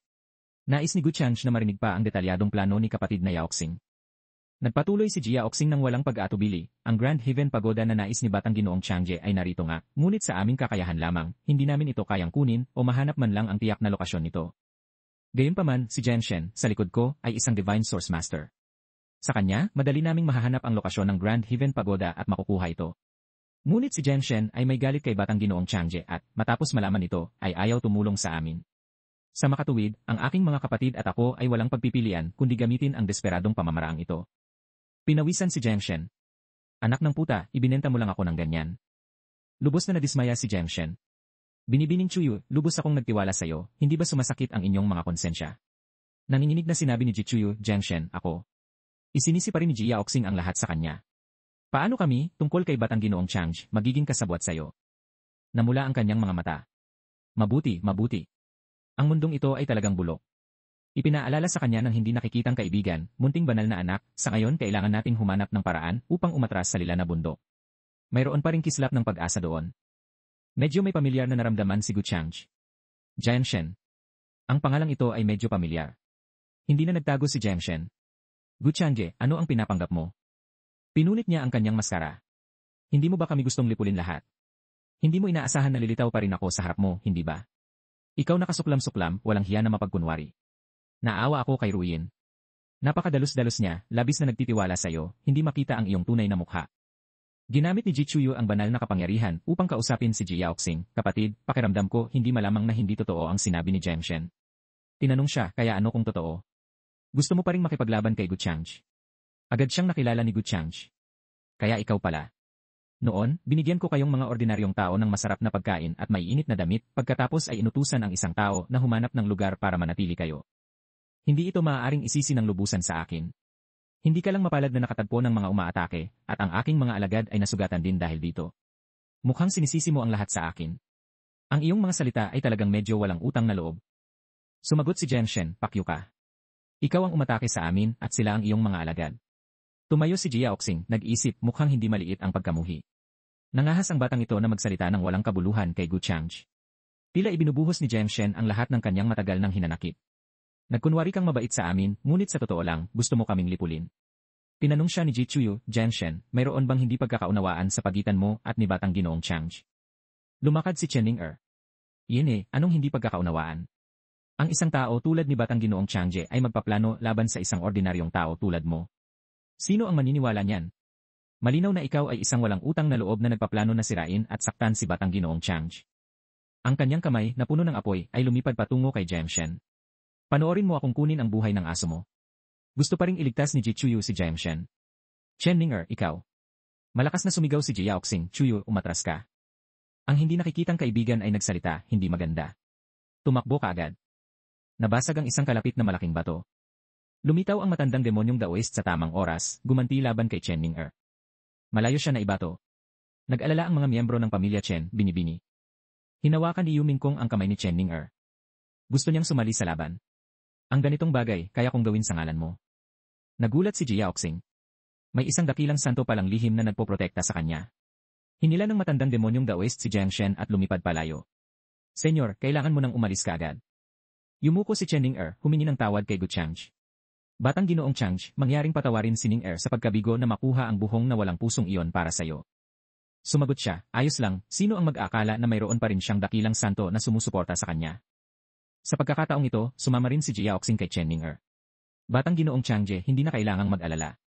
Walang daan palabas mula sa lila na bundok na iyon, at nang magmanman ako kanina, nakita ko ang maraming malakas na sinaunang nilalang sa loob. Hindi siya makakatakas. Nagboluntaryo siya, pupuntahan ni Ning-er upang harangan ang Jiangshen na iyon. Muling ipinahayag ni Gu Changge ang kanilang layunin sa pagdating, lahat, ang layunin ko sa paglalakbay na ito ay ang Grand Heaven Pagoda. Hindi mahalaga si Jiangshen. Desidido siyang sumagot, sige, Grand Heaven Pagoda at Jiangshen, hahanapin sila ni Ning-er ng lubusan. Nag-alok din si Ji Yaoxing ng artifact na hawak niya. Batang Ginoong Changge, magpahinga kayo, gagawin namin ng aking mga kapatid ang lahat upang mahanap ang Grand Heaven Pagoda. Pagkatapos nito, makikipag-ugnayan kami sa aming pamilya upang ialay ang Grand Heaven Wheel sa Batang Ginoo. Tinanong ni Ji Chuyu ang kanyang kapatid, kailangan mo ba talagang gawin ito? Sumagot siya, hindi ko gaanong naisip. Malinaw na ang prinsipyong pantao ng pagsasakripisyo ng pera para iligtas ang sarili ay hindi simple. Kung walang sakripisyo, sa tingin mo ba ay madaling palalayain tayo ni Gu Changge? Nagningning ang mga mata ni Gu Changge. Ano? Ang Grand Heaven Wheel ay nasa iyong mga kamay. Napakagaling. Ipinaliwanag ni Ji Yaoxing, ang aking kapatid at ako ay orihinal na may planong ito, ngunit hindi kami nakipag-ugnayan kay binibining Ning-er sa oras na nagdulot ng hindi pagkakaunawaan na ito. Madaling nakita ni Chen Ning-er na gusto rin ng taong ito na kumapit sa isang makapangyarihang taga-suporta, handa talagang gumastos ng kapital. Sumagot siya, kapatid na Yaoxing, masyado kang seryoso. Palagi akong nagtiwala sa inyong lahat. Naghanda silang hanapin si Jiangshen. Pagkatapos, Batang Ginoong Changge at Prinsip Mingkong mangyaring maghintay dito. Lumipad sila palayo. Tinanong ni Yu Mingkong si Gu Changje, gaano ka kasigurado na mahahanap mo ang Grand Heaven Pagoda? Buong kumpiyansa siyang sumagot, 10% sigurado. Nagtanong ulit siya, ganoon ka ba kasigurado? Sumagot siya, nagtitiwala ako sa tadhana. Sa pag-alala sa mga salita ni Jiang Shen kanina, wala siyang nakitang mali sa mga ito. Sa katunayan, ang naunang pagtatasa ni Jiang Shen sa iyo ay napakatumpak. Tanong niya, asawa, inatake ka ba ng isang tao? Hindi ka ba galit? Talaga, hindi siya naniwala sa kanya. Hindi ba totoo ang mga sinabi niya? Sa loob ng kuweba. Maraming salamat, Senyor, sa inyong napapanahong pagliligtas. Hindi ito malilimutan ng nakababata. Sabi ng matandang demonyong Daoist, hindi na kailangan ang mga salitang ito mula sa iyo. Kailan mo ba mapapagaan ang kalooban ng matandang ito? Malakas niyang pinagsabihan, inisip mong lamunin ang paglilinang ng babaeng iyon mula sa pamilya J, ngunit hindi ka nakinig. Ngayon ay ibinenta ka na nila ng walang pag-atubili. Muli niyang sinabi, medyo nadismaya rin ako. Akala ko ay magkaiba sila. Nakita na ng matanda ang mundong ito. Yin sa tingin mo ay ganyan lang ang mundong ito. Gaano kakilakilabot ang Guchang na yon? Hindi mo alam. Maaari kang iligtas ng matandang ito ng isang beses, ngunit hindi kinakailangan ng pangalawa o pangatlong beses. Nagkunot ng noo ang kanyang mga kilay. Naintindihan ko, Senyor. Kapag umalis na tayo dito, tiyak na sisimulan kong linangin ng masigasig ang sining ng demonyong maraming pagbabago. Pinaalalahanan niya may kakaiba sa bundok na ito. Hindi lamang napakatigas ng mga bato, ngunit mayroon ding pagpigil sa espiritual na pandama. Ang mga cultivator ay dapat na magpatuloy ng maingat. Isang sinag ng liwanag ang sumunod ng malapitan. Jiang Shen, saan ka tumatakbo? Hindi maaaring magkamali ang boses na ito. Nakilala niya ito bilang si Chen Ning-er. Nagmura siya, punyeta, gusto ng babaeng ito na maging aso ni Gu Changje, nasira na ba siya? Lumipad si Chen Ning-er kasama ang isa pang tao, sinusubukang pigilan sila ng buong lakas. Sumagot ang isa pang tao, naintindihan, binibini. Huminto siya. Umalis ka ng mabilis, haharangin ko sila. Maghanap ka ng paraan upang mabuhay. Tumakbo siya. Sige, Senyor, mag-ingat kayo. Itinuro ng hindi nakikitang kaibigan ang daan. Sa kaliwa, munting banal na anak sa kaliwa. Naramdaman ko ang lokasyon ng palasyo. Nagtataka siya, palasyo. Sumagot ang kaibigan, tama. Pagkatapos maglakad ng matagal, nakita niya ang kanyang sarili sa isang patay na dulo muli. Sigurado ka ba na dito ang daan? Ito ay isang patay na dulo. Pinakalma siya ng hindi nakikitang kaibigan, huwag kang magmadali, hayaan mo akong suriin.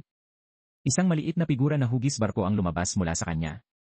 Kung hindi ako nagkakamali, ang lila na bundok na ito ay hindi matatagpuan sa ilalim dito. At tanging mga Immortal Palace artifact na tulad ko ang makakapagbukas nito dahil nararamdaman ko ang pamilyar mong Immortal Palace aura dito. Lumipad ang barko patungo sa pader na bato. Malakas siyang sumigaw, bukas na. Nagmamadaling sabi ng barko, bilis, dumaan kayo. Natapos na ng matandang demonyong Daoist ang pagharap sa mga bagay sa kanyang panig. Lumingon siya pabalik sa lugar kung saan naglaho si Jiang Shen. Sa loob ng kuweba, tinanong ni Jia Oxing ang kanyang kapatid, Jie Chuyo, sinisisi mo ba ako, kapatid? Alam kong may sariling plano ang kapatid, sabi niya.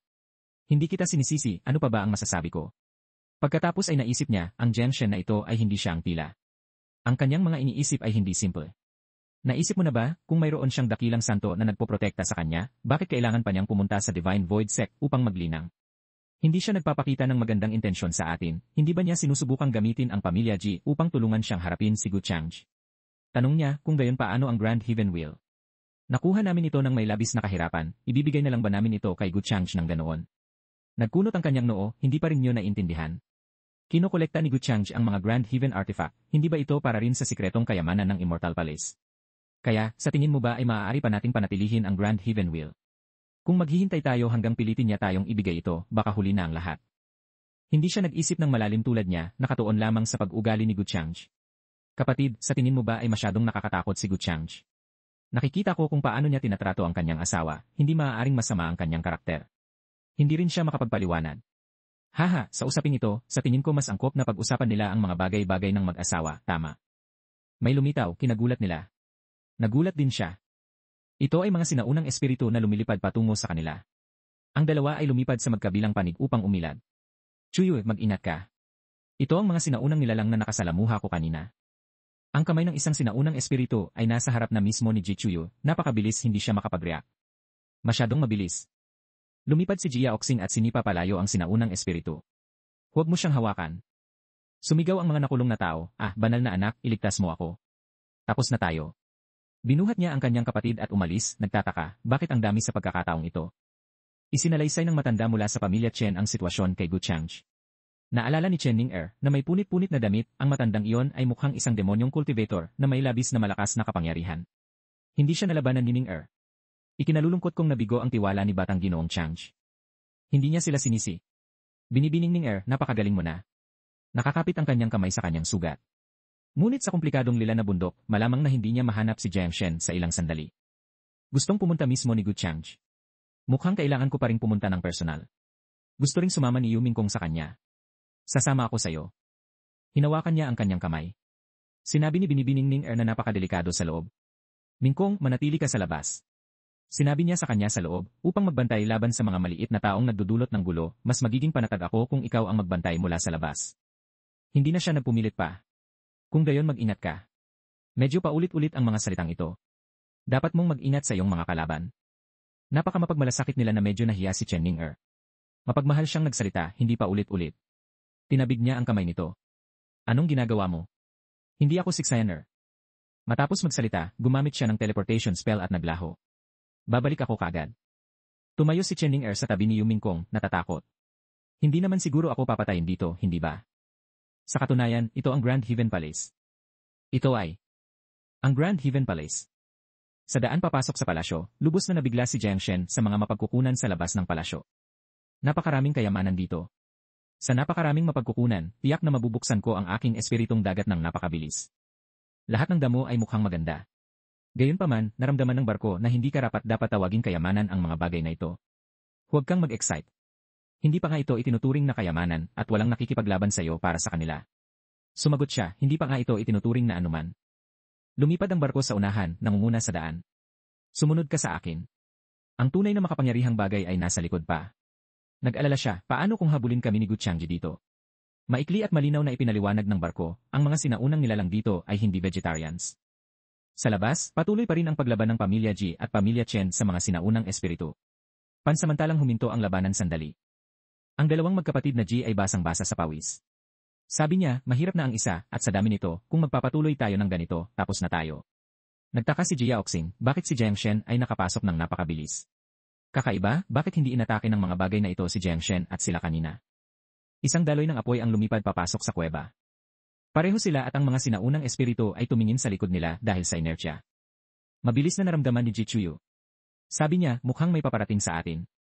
Nagbabala si Jia Oxing, ang aura na ito ay masyadong nakakatakot, mag-ingat kayo. Sa harap nila, isang nakasisilaw na pulang ilaw ang lumitaw, mabilis na lumalapit. Ilang ulo ng dragon ang unti-unting lumitaw habang sila ay nakaharap dito. Napakabilis, nilamon nito ang mga sinaunang espiritu, na iwan silang mamatay. Ang nagpakawala ng atake ay si Gu Chang'e, lumilipad sa huli, na nag-iwan sa magkapatid na sandaling natulala. Lumipad siya ng mas malalim sa loob. Bumulong si Ji Chuyu, kapatid, tama ka. Hindi rin ito inaasahan ni Jia Oxing. Hindi ko rin ito inaasahan, tama nga ako. Sinabi ni Gu Chang'e sa mga sinaunang espiritu, talagang mahina kayo sa pagtanggap ng suntok. Lumakad siya ng ilang hakbang pasulong. Sa harap niya ay ang pader na bato na nilabasan ni Jiang Shen. Mukhang ito ang lugar. Lumabas ang matandang demonyong Daoist mula sa panig ni Jiang Shen. Gumawa siya ng masamang tawa. Sa lokasyon ni Jiang Shen, nakapasok na siya sa palasyo. Ang Grand Heaven Pagoda ay nasa harap niya mismo. Iyon ang Grand Heaven Pagoda. Ipinaliwanag ng barko, ang Grand Heaven Pagoda ay isang artifact na responsable sa pagpigil sa kapalaran ng emperador sa loob ng 7 artifact ng Grand Heaven. Nagtataglay ito ng kapangyarihang sumupil sa mundo, at anumang demonyo o multo ay mahihirapang makatakas sa napakalaking mapanirang kapangyarihan nito. Nakarating sa kanya ang mga sound wave na naging dahilan upang mapahawak siya sa ulo at mapaaray sa sakit. Sumasakit ang ulo ko. Pinayuhan siya ng barko na maghanap ng paraan upang supilin ang artifact na ito. Huwag kang mag-alala, ito ang Grand Heaven Pagoda na tumatawag sa iyo. Mabilis na mag-isip ng paraan upang supilin ito. Idinilat niya ang kanyang mga mata, nararamdamang imposible ito. Ngunit hindi ko pa nalilinang ang Grand Heaven Pagoda, paano ko ito masusupil? Lalo siyang hinikayat ng barko. Siguradong masusupil mo ito. Kanina, tumatawag ito sa iyo na nagpapatunay ng iyong pagkakakilanlan. Buong tapang siyang humakbang muli. CJ. Lumitaw muli ang mga sound wave, itinulak siya pabalik, pinilit siyang umurong. Anong nangyayari? Tanong ng barko. Grand Heaven Pagoda, anong ibig mong sabihin? Bakit mo kami pinipigilan? Isang boses ang umalingaw-ngaw, patay na si Wang Yu. Nagbuntong hininga ang barko. Nanlaki ang mga mata ni Jiang Shen habang nakatitig sa barko. Si Wang Yu ay ipinaliwanag ng barko, isa itong immortal na nilalang na nagbabantay sa Grand Heaven Pagoda. Mahigpit itong nakakabit sa Grand Heaven Pagoda. Pinayuhan ng barko, Grand Haven Pagoda, dapat mong hayaang kunin ka ni Genshin. Nagiba na ang Immortal Palace. Kahit na nabuhay pa si Wang Yu ng matagal, darating ang araw na siya ay tatanda at mamamatay. Dapat mong tanggapin ang katotohanan ito. Ngayon, ang responsibilidad ng pagpapanumbalik ng Immortal Palace ay nasa balikat ni Genshin. Ikaw din ay isang artifact ng Immortal Palace. Walang dahilan para hindi tumulong. Nag-alinlangan ang may-ari ng palasyong ito. Nakita mo na ito sa iyong pagpunta rito. Hindi na marami ang natitirang mapagkukunan sa Grand Haven Palace at hindi ko kailanman ipinangako na tutulungan ko itong palakihin ang anak nito, kaya. Kagagaling lang ng balita sa barko na nagkaanak si Wang Yu. Maganda ang tingin sa masa ng ilaw sa mahabang talim. Nakahiga si Wang Yu at natutulog sa loob ng salaming hawla.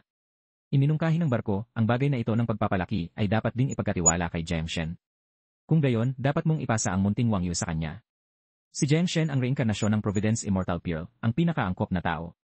Pagkatapos nito, susunod ka sa amin at poprotektahan ang munting Wang Yu habang siya ay lumalaki, at magkasama, muling itatayo ang kaluwalhatian ng Immortal Palace. Dahan-dahang idinilat ni Wang Yu ang kanyang mga mata. Naramdaman ng pinuno ng palasyo na hindi angkop si Genshin. Siya. Hindi niya kaya. Masyado siyang mahina para protektahan ang munting Wang Yu. Wala na siyang masabi pa. Bukod pa rito, sa kanya, hindi tiyak na lalaki si Wang Yu ng buong potensyal, at wala rin siyang sapat na mapagkukunan upang matiyak na maayos na lalaki ang munting Wang Yu. Sumagot ang barko, hindi ito mahalaga. Hindi ba marami pa ring mapagkukunan sa Grand Haven Palace na ito? Paano hindi malalaman yan ng maestro? Ngunit ngayon, wala nang gaanong maliliit na mapagkukunan dito. Ang mga bagay sa Grand Haven Palace ay halos lubos na natupok noon. Ngayon, tulad ng nakikita mo, kaunti na lang ang natitira. Muling nagsalita ang barko upang ipagtanggol si Genshin. Ang mga kondisyon na inilalagay mo ngayon para kay Genshin ay marahil ay masyadong mahigpit. Siya ay isang mortal lamang. Sumagot ang pinuno ng palasyo dahil mismo sa dahilang ito. Ikaw mismo ang nagsabi, siya ay isang mortal lamang. Naubos na ang mga panghihikayat ng barko. Bakit ka ba napakatigas ng ulo? Niyukom ni Genshin ang kanyang kamao.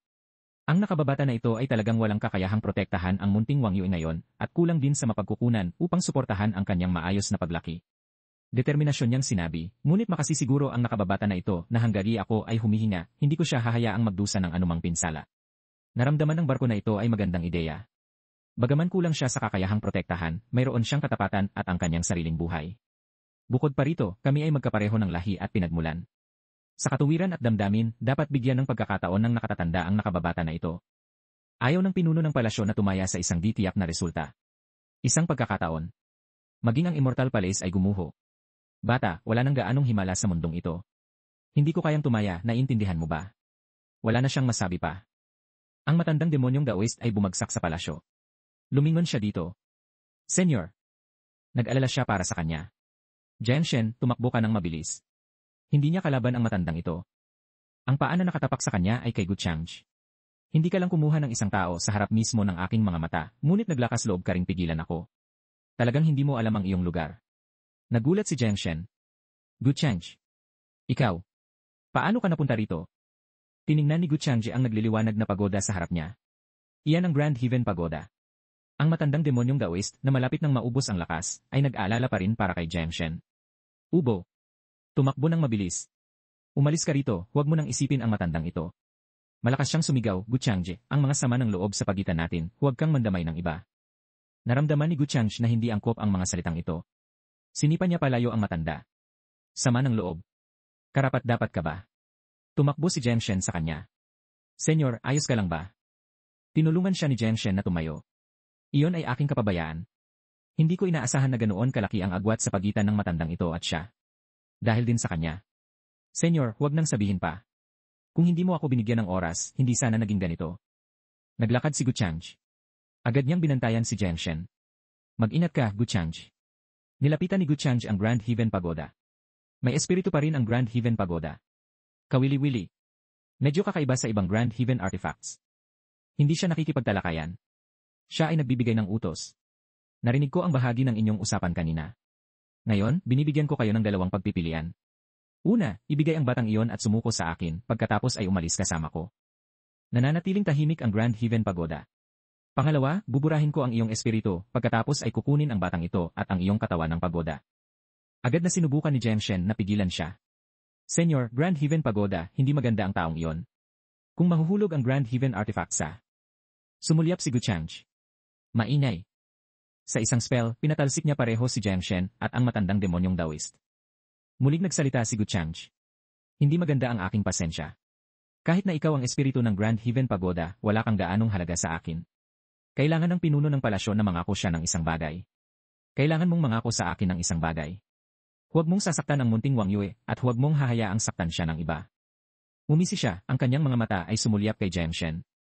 Makakasiguro ka, kahit na kumalat ang impormasyon tungkol sa pagkakaroon ni munting Wang Yue sa aking mga kamay sa buong mundo, walang sinuman ang maglalakas loob na maghanap ng kamatayan.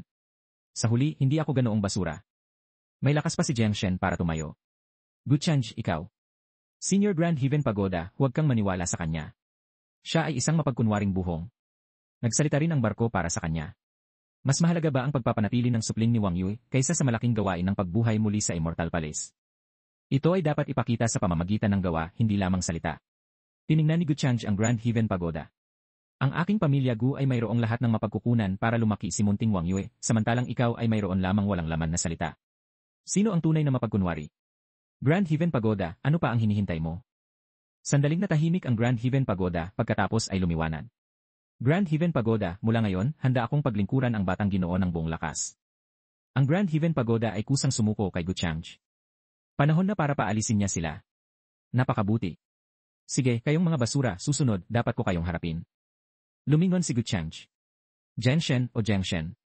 Ngayon, isang langgam na tulad mo ay nabubuhay pa rin dahil sa aking kabutihan. Naglakas loob ka pa rin maging walang respeto sa akin. Talagang gusto mo ng kamatayan. Hindi makasagot si Jiang Shen. Ikaw. Pinayuhan siya ng barko, munting banal na anak, laban sa atin ang pangkalahatang sitwasyon.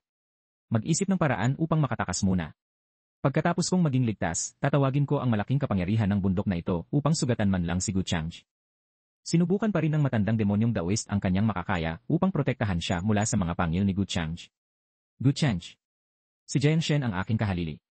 Kahit na isakripisyo ng matandang ito ang kanyang buhay, hindi ko hahayaan na hawakan mo siya. Mula nang pumasok sa mundong ito, siya lamang ang init na bumalot sa kanya. Napansin din ito ng barko. Bagaman ang matandang ito ay isang demonyong Daoist, masasabing siya ay napakabuti sa iyo, ang kanyang kahalili. Naluha ang kanyang mga mata. Bagaman palaging hindi ka nais-nais ang kanyang mga salita, siya lamang ang init na natanggap ko mula nang dumating sa mundong ito. Nagpakawala ng galaw ang matandang demonyong Daoist, malakas na sumisigaw sa kanya, Jiang Shen.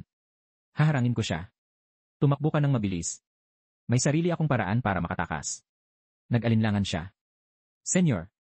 Nagliwanag ang pangatlong mata ni Guchang sa kanyang noo. Mga erehe sa labas ng dao. Ngayon, wala sa inyo ang makakatakas. Isang sinag ng 7 kulay na ilaw ang sumabog. Ito ang walang katulad na immortal na teknik. Itinaas ni Jiang Shen ang isang kamay para takpan ang kanyang mukha. Nagulat siya. Ano? Hindi man lang nakaharang ng isang atake. Tapos na. Mabilis, lumipad si Guchang sa harap niya gamit ang kanyang banal na palad. Isang palad na hampas ang tumama sa kanyang katawan. Ang matandang demonyong Daoist ang tumanggap ng hampas para kay Jiang Shen. Sinamantala ang pagkakataon, ang barko ay tumagos sa kanya. Ngayon, hinihila ang tatlo, lumipad ito palabas ng palasyo. Magiging hindi nakikita ako at igagabay ko kayo palabas. Hindi siya hinabol ni Guchang. Nag-isip siya sa kanyang sarili, masyado ba akong malakas na tumama kanina? Hindi ko naman siguro siya napilayan, hindi ba? Kung makaapekto ito sa kanyang kapalaran, malaki ang aking lugi. Lumitaw ang mga bitak sa palasyo at bumagsak ang mga bato. Tumingala siya. Ito ba ang kapangyarihan ng isang Divine Origin Master? Maaari pa nitong maapektuhan ang Grand Heaven Palace. Sa labas, sumabog ang isang bundok. Nag-alala si Chen Ning-er, batang Ginoong Chang. Napakakalma ni Yu Mingkong. Huwag kang mag-alala, tiyak na magiging maayos siya. Isang sinag ng liwanag ang lumabas mula sa bundok. Lumitaw si Guchang sa harap nila. Batang Ginoong Chang. Lumakad si Yu Mingkong patungo sa kanya. Kumusta? Inakbayan niya ito. Balik muna tayo sa Divine Void Sect pagkatapos ay mag-usap. Tiningnan siya nito. Nasaan na si Jiang Shen? Hindi ko siya nakikita. Yumukod si Chen Ning-er at ang iba pa, nag-isip sa kanilang sarili, hindi ko inaasahan na si batang Ginoong Chang ay napakalakas at napakalihim. Sumagot siya kay Yu Mingkong, hindi masama ang kanyang kakayahan. Nakataka siya. Hindi nakakalimutan ang kanyang sariling mga bagay, tiningnan niya ang magkapatid na Jay. Oh, tama, kapatid na Jay, huwag kalimutan ang Grand Heaven Wheel. Yumukod ang dalawa. Pinawisan si Jiaoxing. Si Jay. Ngunit si Ji Chuyu ay malungkot na inisip si Jiang Shen. Jiang Shen, gaano niya kaya tayo kinasusuklaman? Balik sa Divine Void Sect. Sa kanilang silid, hawak ni Yu Mingkong ang Grand Heaven Pagoda. Ito ang Grand Heaven Pagoda. Sa pagkakaalam ko, ito ay maaaring isang top tier na mahiwagang artifact. Sumagot siya, sa katunayan, ang pagodang ito ay tiyak na kabilang sa mga top-tier na Grand Heaven artifact. Ibinigay niya ito sa kanya. Nagtaka siya, anong problema? Nakuha mo na ang Grand Heaven Pagoda, bakit mukha ka pa ring malungkot? Malungkot siyang nagbuntong hininga. Pakiramdam ko, lahat ng gusto mong gawin ay napakadali, at ang bilis mong lumaki, ngunit hindi man lang ako nakatulong. Kinuha niya ang kamay nito, seryoso at taos-puso ang kanyang ekspresyon. Mingkong, huwag mong maliitin ang iyong sarili. Nakagawa ka na ng malaking serbisyo. Medyo nagulat siya. Bakit siya biglang naging seryoso? Mausisa siyang nagtanong, ano ang naitulong ko? Inabot ni Guchange ang kanyang kamay patungo sa kama. Kung hindi tinulungan ni Mingkong ang iyong asawa na painitin ang kama, ako ay magiging napakalungkot at ulila ngayong gabi. Galit na nagingit-ngit ang mga ngipin ni Mingkong, ano pa ba ang inaasahan ko? Umalis siya. Kuya, matulog ka mag-isa. Hindi niya ito pinigilan. Kung sino ang gustong umalis, umalis. Kung ayaw ni Mingkong, hindi ipipilit ng iyong asawa. Mamaya, tatanungin ko kung libre si Binibining Jichuyo. Ang kanyang mga kamay na nagtutulak ng pinto ay biglang huminto. Bunutin ang iyong espada, takot ka ba? Tinukso niya, huwag mong sabihin kailangan mong gawin yan. Agad, hinawi niya ang bubong. Agad na nagulat ang disipulo sa dakilang matanda, masama ito. Nakikipaglaban si Guchangsh kay Yu Mingkong. Binuksan niya ang pinto, hindi pa ganap na bihis. Ano? Away mag-asawa. Dali, mamagitan kayo, huwag ninyong hayaang patagin ang aking Divine Void Sect. Nagising din ang kanyang asawa na hindi pa bihis sa loob. O anyway, ang mga kabataan ay puno ng sigla. Tumingala ang disipulo, alam na imposible ang mamagitan. Dalawang sinag ng ilaw ang naghabulan na nagdulot ng pagsabog sa ilang lugar. Nagtipon ang mga tao. Tumakbo si Chending Er, ano ang nangyayari? Nag-aaway ba sila o ganito sila nakikipag-ugnayan? May ibang nauna at sumagot, hindi ko alam, nagsimula lang silang mag-away. Ilang higanting espada ang malapit nang lumipad patungo kay Yu Mingkong. Hinimok din ni Guchangje, Mingkong, gusto mo bang makita tayo ng lahat bilang biro? Ayaw pa rin niyang huminto. Tigilan mo ang kalokohan, kumilos ka na. Sumagot siya, hindi ba ako pwedeng sumuko na lang? Determinado siyang lumaban. Gusto kong makita kung gaano kalaki ang agwat sa pagitan namin ngayon. Tumawa siya. Ito ang hiningi mo. Dalawang higanting espada ang bumagsak sa isang bundok na hindi kalayuan sa Divine Void Sect. Isang kulay ube na ilaw ang lumipad patungo kay Yu Mingkong. Pinipilipit ka ng cosmic bag, kinikilala mo ba ang Dharma Treasure na ito, ang cosmic bag? Tinaasan niya ang kanyang boses. Guchangje, nagbibiro ka ba? Paano ka gagamit ng Dharma Treasure? Lumipad siya. Hindi mo naman sinabi na hindi pwedeng gamitin ang Dharma Treasures. Bukod pa, hindi ba bahagi rin ng lakas ang Dharma Treasures? Mahinahon niyang sinabi, totoo yan. Isang banal na talim ang lumipad patungo sa kanilang dalawa. Nagulat siya. Void Concealing Blade. Pinutol ng banal na talim ang cosmic bag na nakagapos sa kanya nang hindi siya sinasaktan. Mabilis niyang nilayuan siya. Nahulog ka sa bitad ko. Hindi siya gaanong nagulat. Mingkong, tuso ka na ngayon. Nagsimulang magtawag ng spell ang kanyang mga kamay. Ito ang tinatawag na pag-unlad. Ang ilang mga halo sa kalangitan ay naging nakasisilaw na gintong lotus. Gusto niya siyang habulin. Ayaw kong hindi man lang makita ang likod mo. Hindi siya kumilos. Sumusuko ako. Wala nang away, wala nang away. Sumusuko ako. Ayaw niya talaga. Hindi. Kuya, kailangan mong lumaban ng seryoso. Sinulyapan niya ang matandang Taoist Master. Kung ganap na mailabas ang kanyang spell, natatakot ako na ang Divine Void Sect na ito ay tuluyan ng mawawala. Kung tutuusin, gusto nating manatili pansamantala sa sekta ng iba. Isipin natin ang matandang iyon. Nagreklamo siya, itong matanda. Isang boses ang umalingaw-ngaw, Batang Ginoong Changj, Prinsesa Mingkong, mangyaring tumigil na kayo sa pakikipaglaban. Maliit ang sekta at hindi ito makakayanan. Lumipad siya papalapit sa kanya. Kaya, kuya, ano ang mga plano mo sunod para sa True Immortal Library? Sa pagkakataong ito, kailangan kong bumalik mag-isa. Ang ekspedisyon ng pamilya Gu mula sa Immortal Ancient Continent ay nagpadala ng mahigit 100 makapangyarihang figura. Kailangan kong bumalik para sa isang post-war summary. Sa loob ng kuweba. Lumuhod at yumuko si Jiang Shen sa matandang demonyong Taoist, Senyor, iniligtas mo ang aking buhay. Ang iyong malaking kabutihan at kagandahang loob, tatandaan ng nakababata na ito sa aking puso. Hindi niya alam ang paglitaw ng barko, iniisip lamang na si Jiang Shen ay sumabog ng kapangyarihan sa tamang oras. Tigilan mo ang pagsasabi ng mga walang kwentang bagay. Ginawa lamang ito ng matandang ito para sa mana. Bukod pa, ang suntok na yon mula kay Guchangj, akala ko ay mamamatay ka na. Pinaalalahanan siya ng barko, hindi mo pa rin siya maaaring sabihin ang tungkol sa aking pag-iral. Huminto si Jiang Shen, pagkatapos ay nagsalita, Senyor, ano ang dapat nating gawin ngayon?